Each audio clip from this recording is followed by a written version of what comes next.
কাছে আমার প্রশ্ন, কোন গুনার মাপ পাওয়া সহজ, আল্লাহটা নাকি বান্দারটা?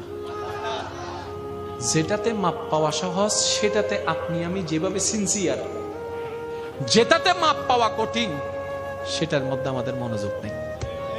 এই যখন রাস্তা দিয়ে যাচ্ছেন, কোনো কারণ ছাড়াই দেখবেন সিগারেট একটা আগুন জ্বালায় ফালাই দেয়, শেষ করছে আর কি, সিগারেট শেষ করছে ফালাই দিছে।